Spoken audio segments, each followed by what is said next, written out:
Right now, as you sit here watching this, something extraordinary is happening inside you. Not something dramatic, not something you can feel.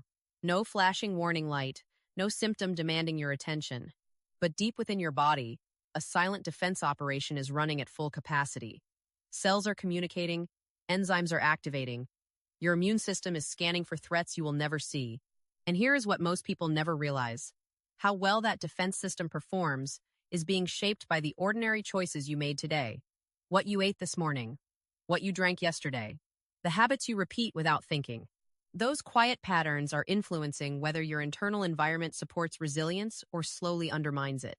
This is not a wellness trend. It is not a list of exotic superfoods or expensive powders. What I am about to walk you through is a framework grounded in decades of peer-reviewed research. It explains how specific foods activate three biological defense systems already built into your body. When those systems are properly supported, your body becomes significantly better at identifying abnormal cells, containing them, and neutralizing potential threats before they ever become serious. By the time we finish, you will understand something many people never fully hear in a medical office. Not because physicians are hiding it, but because the structure of modern medicine rarely allows enough time to explain it. Stay with me. This information has the power to permanently change how you see what is on your plate. My name is Dr. Megan Foster. I have spent 24 years in surgical practice.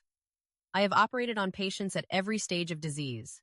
I have sat across from families during conversations no physician ever wants to have. Over and over, I have watched how the biological environment a person builds inside their body across years quietly influences the direction those conversations take. That experience is why this topic matters deeply to me. Let us begin with a belief that deserves to be challenged. Many people think cancer is either inherited or random, like lightning. You are unlucky or you are not. Genetics absolutely matter. Certain gene variants increase risk. That is real. But carrying a risk gene is not the same thing as developing disease. A gene represents possibility. The internal environment surrounding that gene determines whether that possibility is activated. Genes may load the gun. The environment decides whether it fires. And the internal environment inside your body, shaped by inflammation levels, immune strength, metabolic stability, and yes, your daily food choices, is something you have far more influence over than you have been led to believe. This brings us to the three defense systems that frame everything we are about to discuss. The first is immune surveillance. At this moment, your immune system is scanning billions of cells, looking for abnormalities. When it functions well, it identifies and destroys problematic cells early, quietly, efficiently. But when it is weakened by poor sleep, chronic stress, or inadequate nutrition, those same abnormal cells can slip past detection. Not because they changed, but because security did. The second system is inflammation regulation. Acute inflammation is healthy. It heals wounds and fights infections. But chronic, low-grade inflammation that never fully turns off creates a biological landscape where abnormal cells survive more easily and repair processes falter. It is like a slow, invisible fire burning in the background. The third system is angiogenesis control. Few people understand this. Abnormal cells cannot grow beyond a microscopic size without building their own blood supply. They require new vessels to bring oxygen and nutrients. Your body has regulatory mechanisms that control this vessel formation. When that control is strong, even abnormal cell clusters remain small and contained. Three systems: immune surveillance, inflammation regulation, angiogenesis control. Now imagine your body as a city operating around the clock. Abnormal cells are unauthorized construction projects. Your immune system is the security force. Chronic inflammation is background chaos, stretching resources thin. Angiogenesis is the utility grid supplying power and water. Control the grid, fund security, reduce chaos, and unauthorized projects never expand. Food is how you fund security. Food is how you calm chaos. Food is how you control the grid. Before we move into the specific foods, I want to set expectations. No honest physician will claim that eating certain foods guarantees prevention. What research consistently shows, across large population studies from institutions like Harvard and long-term epidemiological data following tens of thousands of people for decades, is that dietary patterns rich in specific compounds correlate with lower cancer incidence, improved immune function, reduced inflammatory burden, and stronger angiogenic regulation. This is not fringe science. It is published, replicated, and increasingly central in oncology research. What you are about to hear is not loud. It is not flashy, but it is foundational. Let us begin. Number 6 is berries. And before you dismiss that as something you have heard 1,000 times, stay with me. Because the real story of berries is not what most people think it is. Because the real story of berries has almost nothing to do with the sugar content people worry about or the vague idea that they are antioxidants. The real story is much more precise and much more powerful. When most people hear that berries are healthy, they mentally file it under general nutrition advice and move on. Some even dismiss them entirely, assuming the natural sugar outweighs the benefit.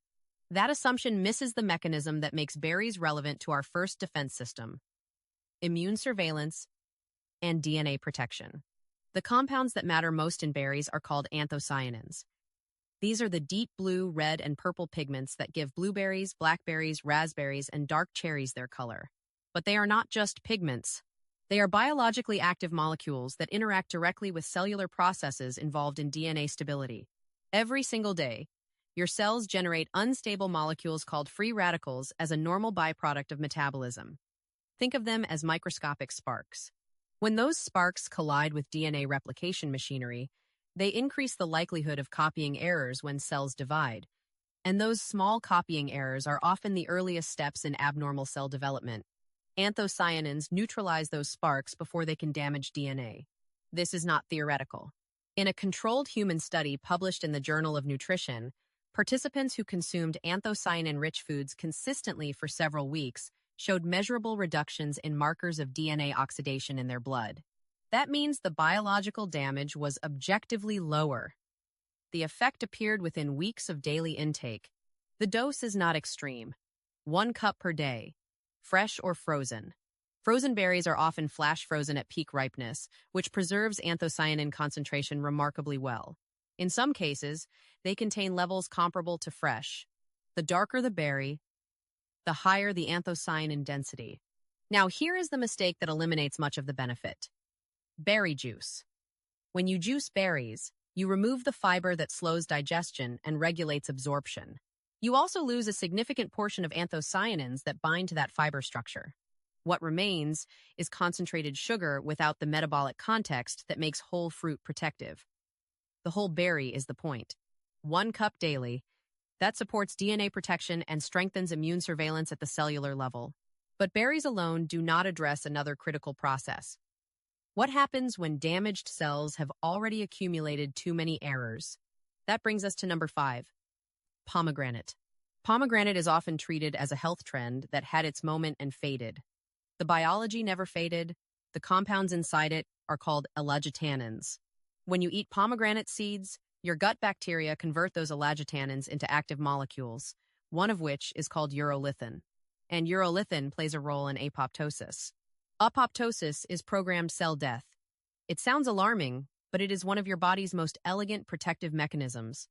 Cells that accumulate too much damage are designed to shut themselves down. They have a built-in self-destruct code. When that code works properly, damaged cells remove themselves quietly before they can multiply. In early cancer development, one of the most consistent findings researchers observe is a breakdown of apoptosis. The shutdown signal weakens. Damaged cells that should die continue dividing. Compounds derived from pomegranate appear to support the reactivation of those shutdown pathways. In a clinical study published in Clinical Cancer Research, men with rising PSA levels, a marker associated with prostate cancer activity, consumed pomegranate juice daily. Researchers found that PSA doubling time slowed significantly. The average doubling time extended to 54 months compared to 15 months in historical controls.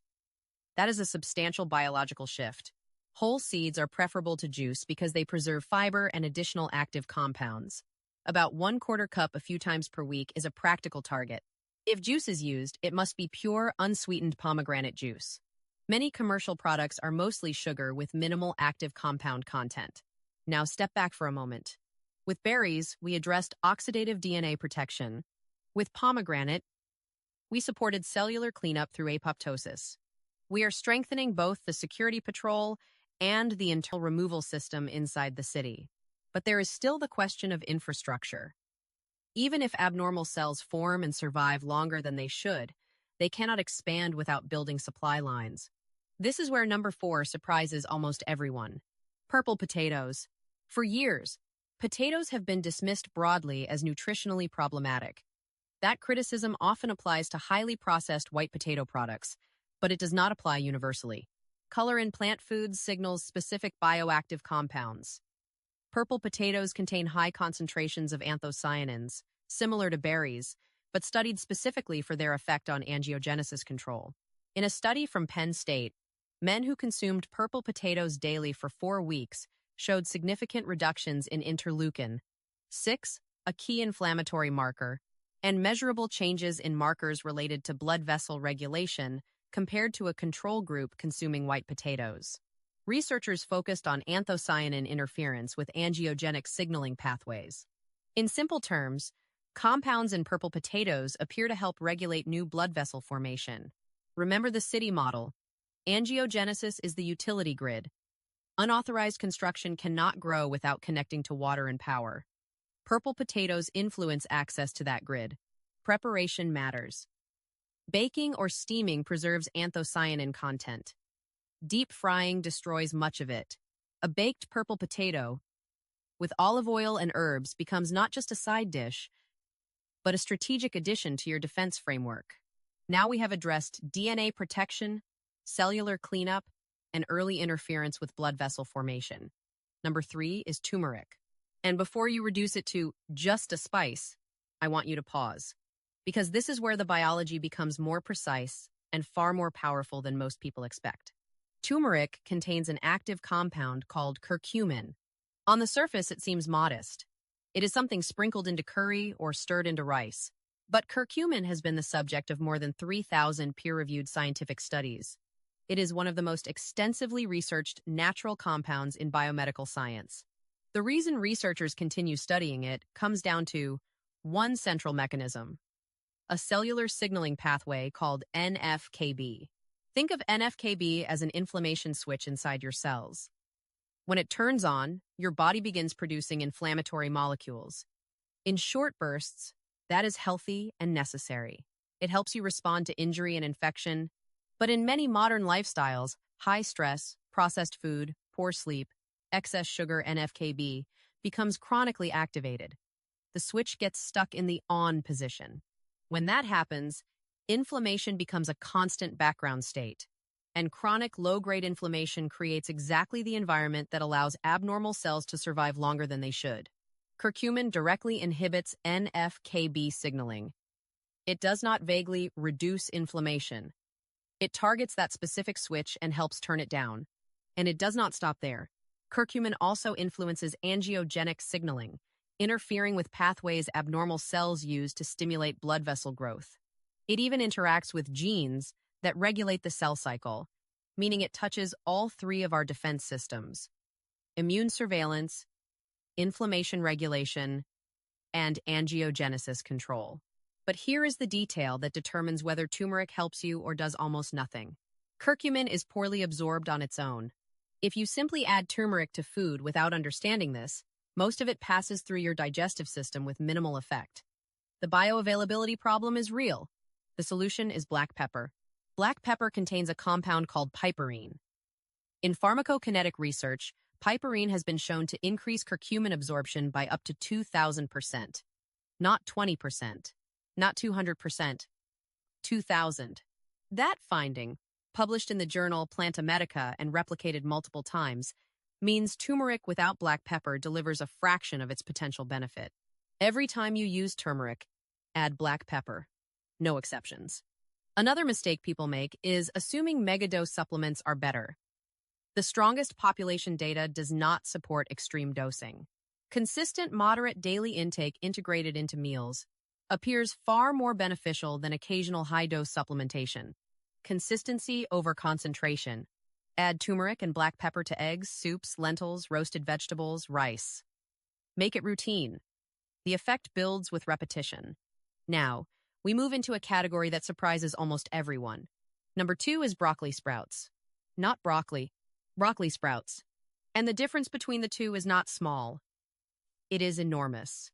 Most people assume mature broccoli and broccoli sprouts are nutritionally similar. They are not. Broccoli sprouts contain concentrations of a precursor compound called glucoraphanin that can be 10 to 100 times higher than what you find in mature broccoli. When you chew broccoli sprouts, an enzyme called myrosinase activates and converts glucoraphanin into sulforaphane. Sulforaphane is one of the most studied cancer defense compounds in existence. What makes sulforaphane unique is its activation of a genetic pathway called NRF2. NRF2 is often referred to as the master regulator of cellular protection. When activated, it signals your cells to increase production of their own internal defense enzymes. These enzymes neutralize carcinogens, reduce oxidative stress, and enhance detoxification pathways before harmful compounds ever reach your DNA. This is different from simply consuming an antioxidant. You are not relying on an external compound to do the work. You are activating your cells to produce their own protective systems from within. In a landmark study conducted at Johns Hopkins, participants who consumed broccoli sprouts daily for 2 weeks showed measurable increases in protective enzyme activity in their blood and tissues. The response was not temporary. Researchers described it as a sustained elevation of the body's own defense capacity. Sulforaphane also influences epigenetic regulation. Certain tumor suppressor genes can become silenced over time through processes like DNA methylation. Sulforaphane appears to help reactivate some of those genes. Now, the practical detail that determines whether you benefit: heat. High heat destroys the myrosinase enzyme.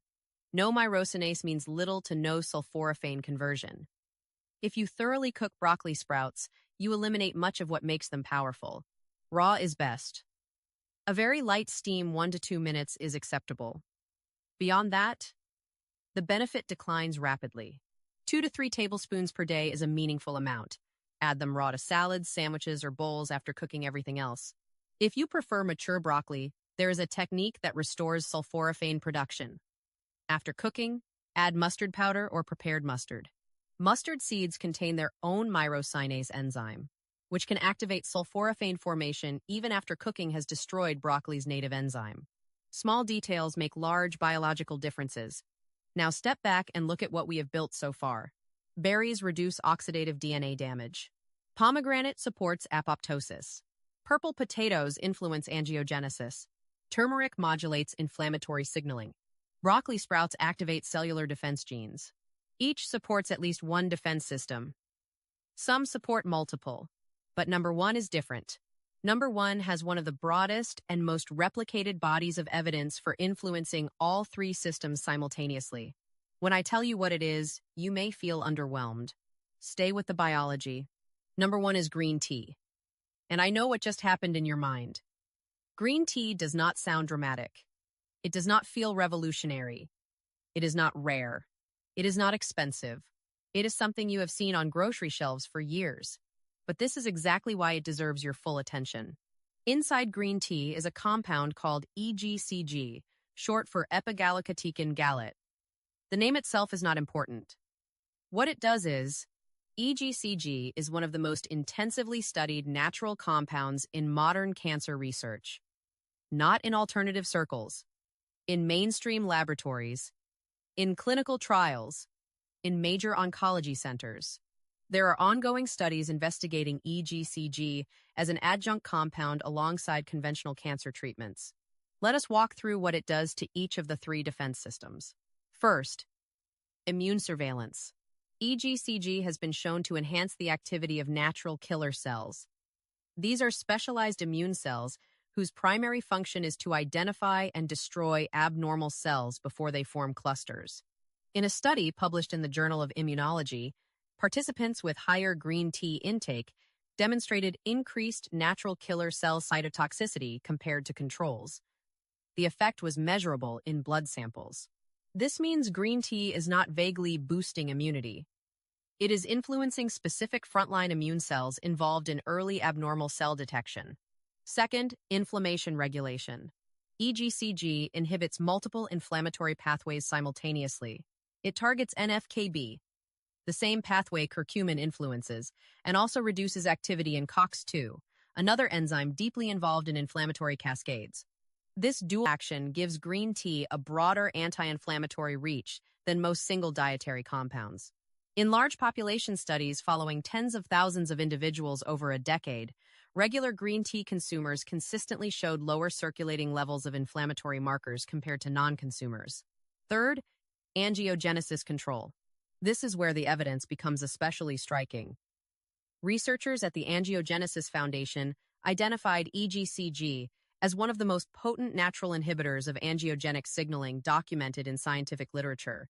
EGCG interferes with the signaling molecules tumors use to stimulate new blood vessel growth. Without those new vessels, abnormal cell clusters cannot expand beyond a minimal size. They simply do not receive the nutrients required to grow. 3 systems, 1 compound. Measurable effects across all 3. Now consider the population context.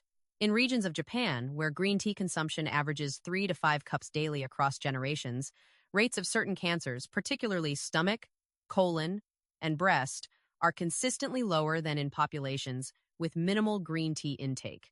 Epidemiology never proves causation perfectly, but when population data aligns with mechanistic laboratory research explaining exactly how a compound influences cellular pathways, the convergence is meaningful. There is one detail you must understand. Green tea is not the same as black tea.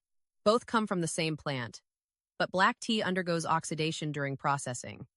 That oxidation converts many catechins, including EGCG, into different compounds. Those compounds may have benefits of their own, but the EGCG concentration drops significantly. Green tea is minimally processed. That is why it retains its catechin profile. The practical guidance is 2 to 3 cups per day. Brew from whole leaves or high-quality tea bags. Use water that is hot, but not boiling around 80 degrees Celsius. Extremely high temperatures can degrade catechins. Steep for 2 to 3 minutes. Matcha, which is powdered green tea where you consume the entire leaf, provides even higher EGCG concentrations per serving. If you enjoy it, it is an excellent option. Now, the mistake that undermines everything. Bottled sweetened green tea drinks. Most contain minimal active catechin content and significant added sugar. The sugar promotes the chronic inflammation you are trying to reduce. Read labels carefully. Properly brewed green tea daily. That is number 1. Now pause for a moment. Are you hearing this as a grocery list? Or are you beginning to see how these compounds interact with specific biological systems inside you?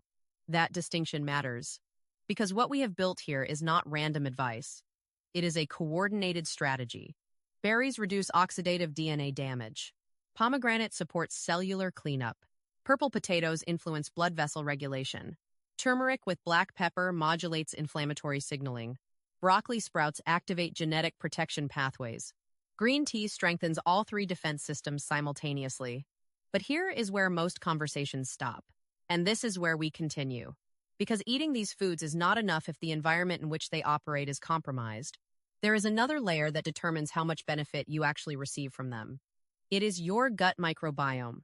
Several of the foods we discussed, especially pomegranate and broccoli sprouts, depend on gut bacteria to convert their compounds into active forms. Without a healthy microbial ecosystem, elagitannins in pomegranate cannot become urolithins efficiently. Sulforaphane activity is also influenced by the bacterial environment in your digestive tract. Many people have disrupted microbiomes due to repeated antibiotic use, chronic stress, and highly processed diets. That means they may eat the right foods and absorb only a fraction of the potential benefit. The encouraging part is this. The foods on this list are largely prebiotic. They help feed and diversify the very bacteria that activate their benefits. Consistent intake improves your ability to benefit from consistent intake. The effect compounds over time. Now, we need to address something equally important. You can implement every dietary change we discussed. You can drink green tea daily. Add berries every morning. Sprinkle turmeric and black pepper into meals. Include broccoli sprouts consistently. And you can still undermine your biology if one factor is neglected. Sleep. A study from the University of California at Berkeley found that a single night of only 4 hours of sleep reduced natural killer cell activity by 70% the following day. 70%. That means the immune surveillance system you are strengthening with green tea and berries can collapse after one night of insufficient rest. Chronic sleep deprivation also elevates inflammatory markers like C-reactive protein and interleukin. 6, the very markers anti-inflammatory foods are trying to reduce. The diet pushes in one direction. Sleep deprivation pushes back just as hard. 7 to 9 hours per night is not indulgent. It is biologically necessary for your defense systems to function properly, and sleep is only part of it. Chronic psychological stress operates through similar pathways. Chronic psychological stress operates through the same biological pathways we have been discussing this entire time. When your stress response is activated occasionally, it is adaptive. It sharpens focus. It mobilizes energy. It prepares you to respond. But when that response never fully turns off, when deadlines, financial pressure, unresolved tension, and constant digital stimulation keep your system in a state of low-level alert, your biology begins to shift. Stress hormones like cortisol suppress immune surveillance. They reduce the efficiency of natural killer cells. They amplify inflammatory signaling. They disrupt hormonal regulation in ways that influence cell growth patterns. In other words, the very defense systems you are carefully supporting with green tea, broccoli sprouts, turmeric, berries, and pomegranate can be quietly weakened by chronic stress exposure. Dietary polyphenols can partially counteract these effects. They can buffer inflammation, they can support immune activity, but they cannot fully override a sustained stress burden that your nervous system was never designed to carry indefinitely. This is not about eliminating stress completely. That is unrealistic. It is about recognizing that biology operates as a network. Food is powerful. Sleep is powerful. Stress regulation is powerful. When they align, the effect is compounded. When they conflict, the net benefit shrinks. Movement belongs in this same category. Regular moderate physical activity, about 30 minutes of brisk walking or its equivalent most days, has been consistently shown to increase natural killer cell activity and reduce chronic inflammatory markers. But there is a specific mechanism I want you to understand because it changes how you think about exercise. When skeletal muscle contracts during movement, it releases signaling molecules called myokines into the bloodstream. These myokines have measurable anti-inflammatory effects. They improve metabolic stability. They influence immune regulation. Your muscles are not just structural tissue. They are endocrine organs. They release compounds that actively support the same biological defense systems we have been building nutritionally. And those compounds are only released when muscles are used. You do not need extreme workouts. You need consistency. A daily walk. Light resistance training 2 or 3 times per week. Not for aesthetics, for immune support and inflammatory regulation. Now, I want to shift from biology to application, because information without implementation becomes entertainment. And this is not meant to entertain you. It is meant to equip you. The most sustainable approach to change, supported by behavioral research and clinical experience, is addition over subtraction. Do not attempt to overhaul your entire diet overnight. That rarely lasts. Instead, layer these foods into patterns you already have. Start with green tea. It is number 1 for a reason. If you drink coffee in the morning, keep it. Add 1 cup of properly brewed green tea in the early afternoon. Anchor it to something you already do. After lunch, during a mid-afternoon pause, same time each day. Within 2 weeks, it becomes automatic. Next, add berries to your existing breakfast. 1 cup on yogurt, in oatmeal, alongside eggs. No new recipe required, just inclusion. Then integrate turmeric with black pepper into one meal you already prepare regularly. Eggs, rice, soups, roasted vegetables. 1 additional spice combination. No complexity. Buy broccoli sprouts once per week. Store them at eye level in your refrigerator. Visual cues drive behavior. Add 2 tablespoons to salads or sandwiches without cooking them. Rotate purple potatoes into meals once or twice weekly in place of white potatoes. Bake or steam them. Simple. Pomegranate seeds, when available, can be added to salads or eaten alone. When out of season, a small amount of pure, unsweetened juice a few times per week is practical. None of this requires restriction. There is no elimination, no calorie counting, no rigid phases. It is a series of additions. Over months, Those additions create a different biological terrain inside your body. And that timeline matters. The strongest epidemiological data reflects patterns maintained for years, not weeks. Biology responds to consistency. Small inputs repeated daily produce measurable shifts at multiple checkpoints. The earlier you begin, the longer compounding works in your favor. Now, I want to step back from the mechanics for a moment and address something deeper. There is a dominant narrative in health culture that frames your relationship with your body as defensive. You are constantly trying to avoid illness, avoid weight gain, avoid risk, avoid decline. That framework creates anxiety. What I want you to see instead is that your body is not fragile and waiting to fail. It is an extraordinarily sophisticated defense system already working for you every second. What you are doing with these choices is not protecting something weak. You are strengthening something powerful. Every cup of green tea reinforces immune surveillance. Every serving of broccoli sprouts activates protective enzyme systems. Every meal prepared with turmeric and black pepper helps reduce chronic inflammatory signaling. Every handful of berries reduces oxidative DNA stress. That is not fear-based living. That is biological investment. And the investment begins with the next decision you make today. If this conversation has shifted how you think about food even slightly, stay with me. Because there is one more critical layer most people never consider. There is a daily habit so common that it quietly cancels many of the protective effects we have discussed. And almost everyone is doing it. Without realizing the biological cost. Before I tell you what that habit is, I want to connect something clearly. You now understand that your immune system is constantly scanning for abnormal cells. You understand that chronic inflammation creates an environment where those cells are more likely to survive. You understand that angiogenesis, the formation of new blood vessels, can determine whether a microscopic cluster remains harmless or grows. You have tools now. Berries to reduce oxidative stress. Pomegranate to support apoptosis.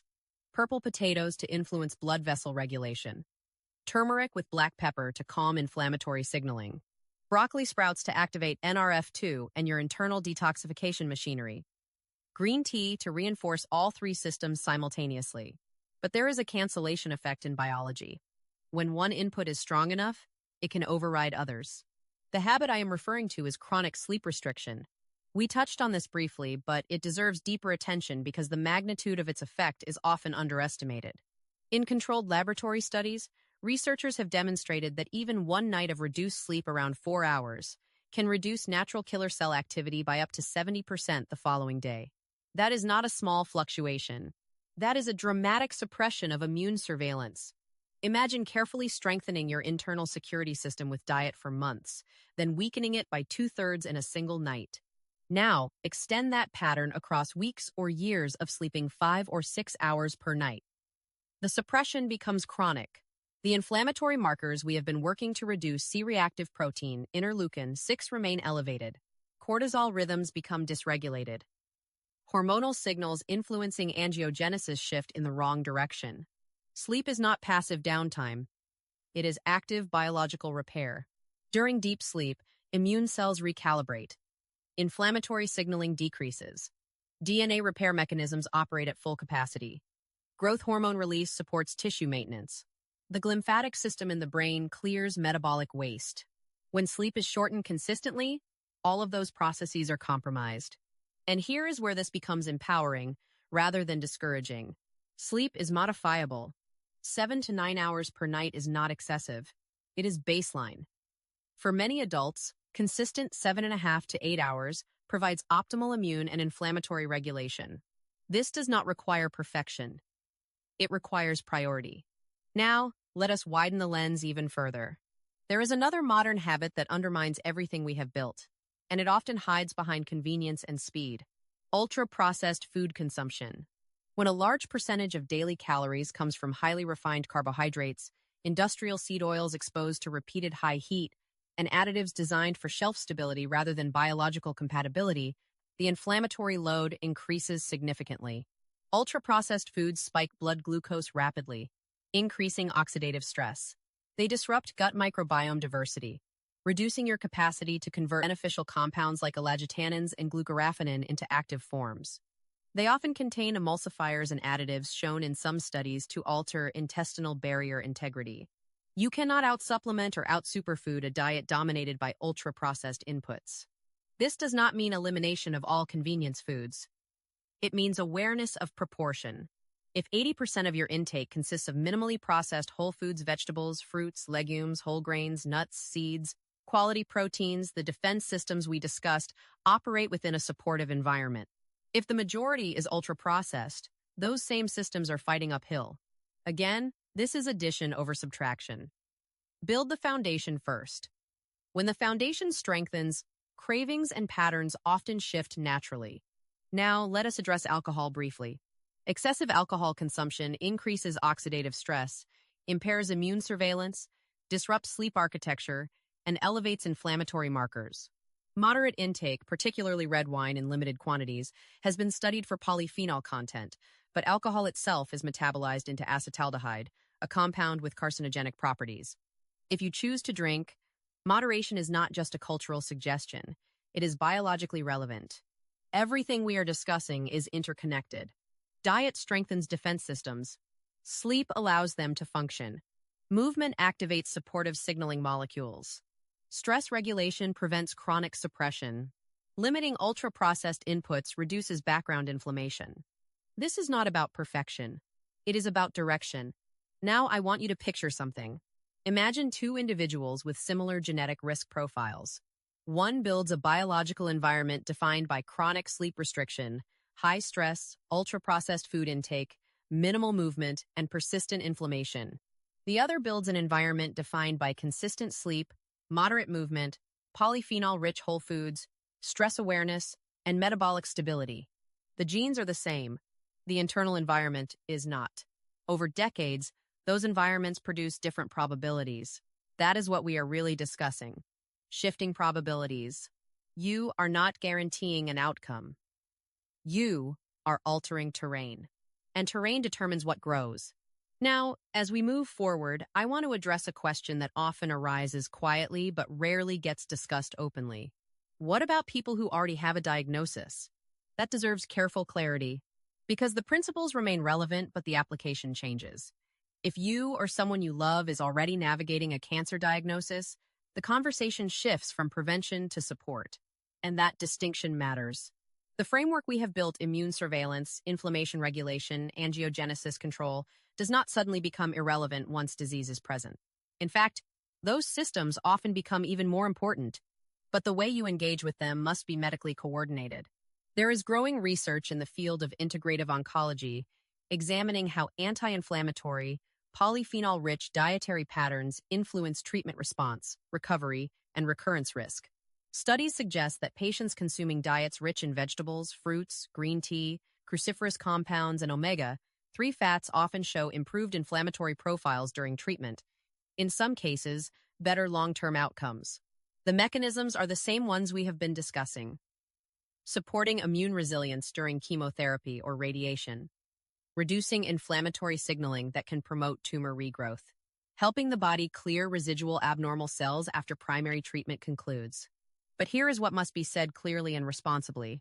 If someone is undergoing active treatment, dietary changes should always be discussed with their oncology team.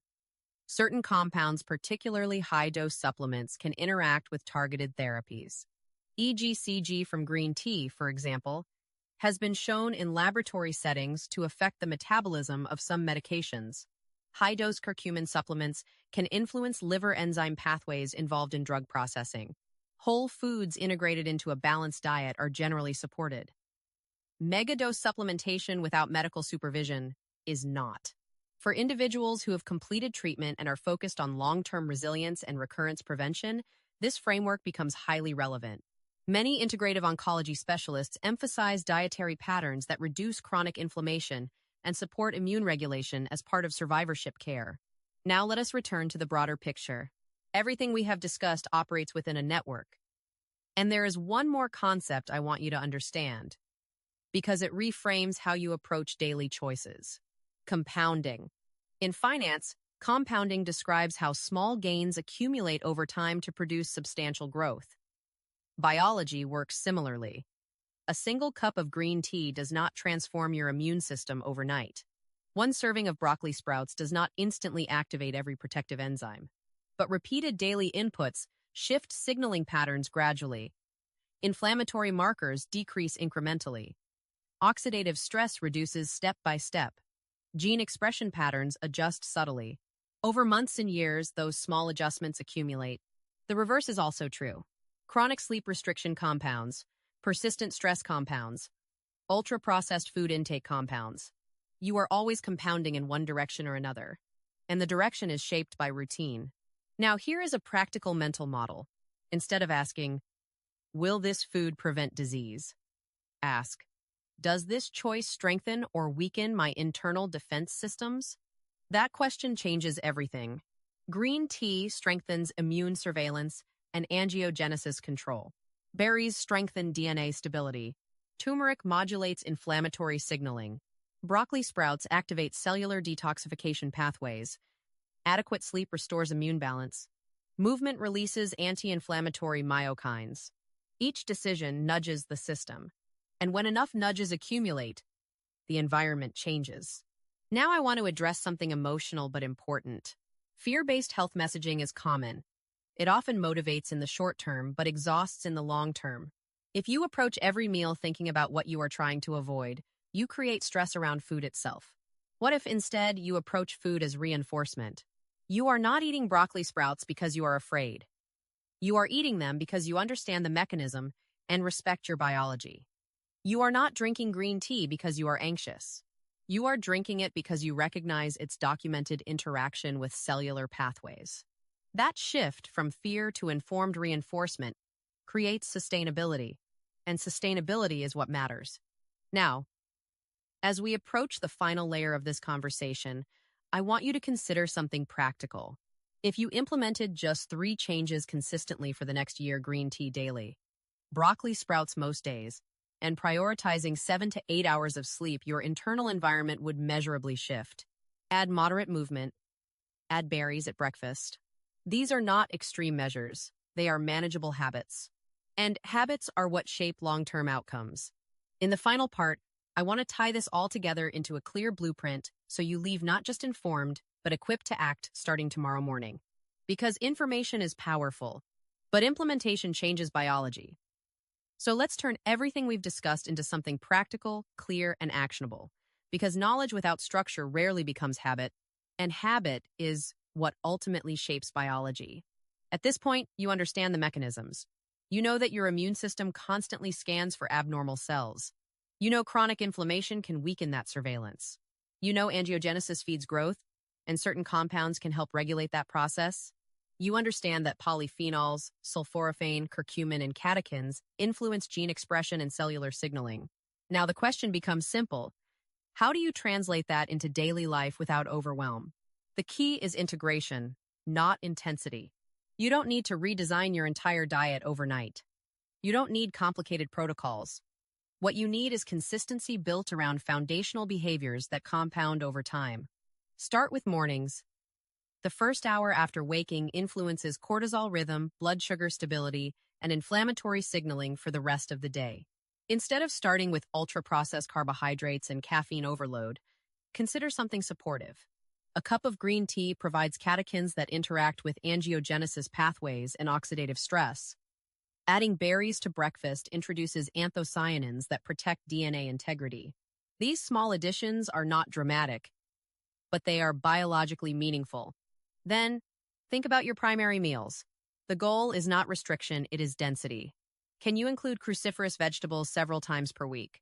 Broccoli sprouts, arugula, Brussels sprouts, cabbage. These contain glucosinolates that convert into sulforaphane, activating detoxification enzymes through the NRF2 pathway. That pathway enhances cellular defense systems that reduce oxidative damage and support immune function. Add color. Deep greens, purples, reds, oranges. Pigments in plants are not just visual. They represent phytochemicals that interact with inflammation and cellular repair. The broader the range, the wider the spectrum of signaling support. Now, let's address protein and metabolic stability. Stable blood sugar reduces inflammatory cascades. When glucose spikes repeatedly throughout the day, insulin surges follow. Chronic elevation of insulin is associated with pro-inflammatory states and metabolic stress, including adequate protein, fiber, and healthy fats, slows glucose absorption and protects that stability. This is not about eliminating carbohydrates, it is about pairing them intelligently. Movement becomes the next pillar. Moderate physical activity releases myokines from muscle tissue, which exert anti-inflammatory effects. Exercise improves insulin sensitivity, enhances immune regulation, and reduces visceral fat and active inflammatory organ. Even 30 minutes of brisk walking most days creates measurable shifts in inflammatory markers over time. Then comes sleep. We often underestimate its influence. During deep sleep, immune recalibration occurs. Cytokine balance resets. Cellular repair mechanisms activate. Chronic sleep deprivation elevates inflammatory markers such as C-reactive protein and disrupts immune surveillance. 7 to 8 hours of consistent sleep is not a luxury, it is biological maintenance. Stress management may be less tangible but equally important. Chronic psychological stress elevates cortisol persistently, which over time suppresses immune efficiency and promotes inflammatory signaling. Breathwork, prayer, meditation, journaling, or quiet reflection all regulate the autonomic nervous system. Even 5 to 10 minutes daily influences heart rate variability and stress resilience. Notice something important here. None of these interventions are extreme. There is no detox protocol, no radical elimination, no unrealistic supplement stack. Just repeated inputs that support natural regulatory systems. Now, let's talk about supplementation briefly and responsibly. Whole foods remain foundational. Supplements may complement, but should not replace dietary patterns. High-dose extracts can interact with medications and are not universally appropriate. If someone has underlying conditions or is undergoing medical treatment, professional guidance is essential. This approach is about strengthening terrain. In medicine, we often focus on eliminating disease. But the body also operates based on terrain, the internal environment that either favors regulation or dysfunction. When inflammation is controlled, oxidative stress is balanced, metabolic stability is maintained, and immune function is supported, the terrain becomes less permissive to abnormal growth.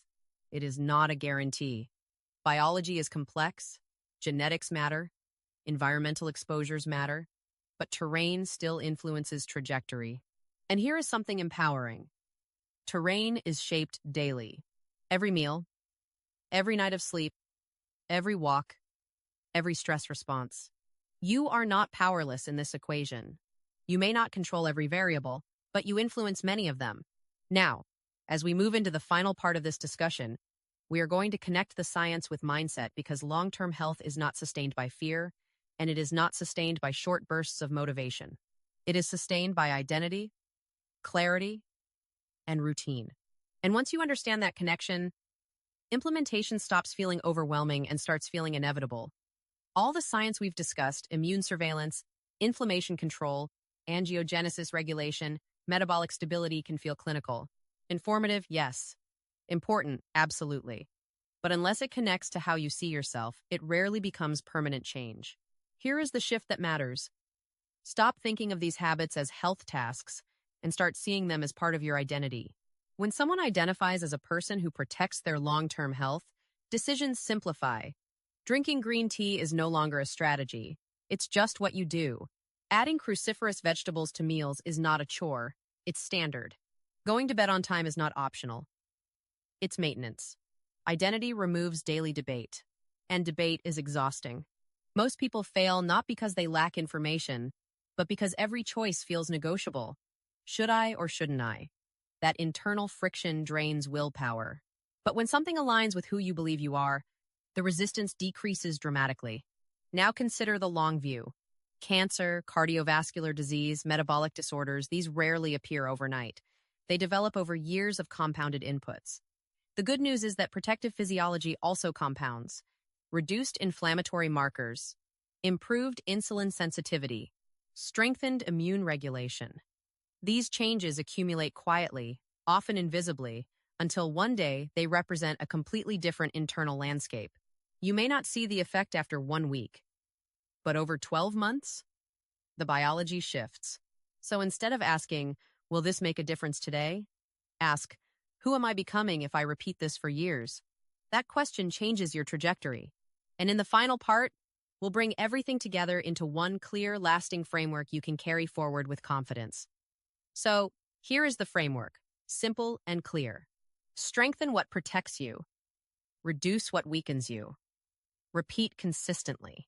Support immune surveillance with nutrient-dense, plant-rich meals. Regulate inflammation through movement, restorative sleep, and metabolic stability. Limit chronic stress so cortisol does not quietly suppress your defenses. Choose whole foods that activate protective pathways, green tea, berries, cruciferous vegetables without obsessing over perfection.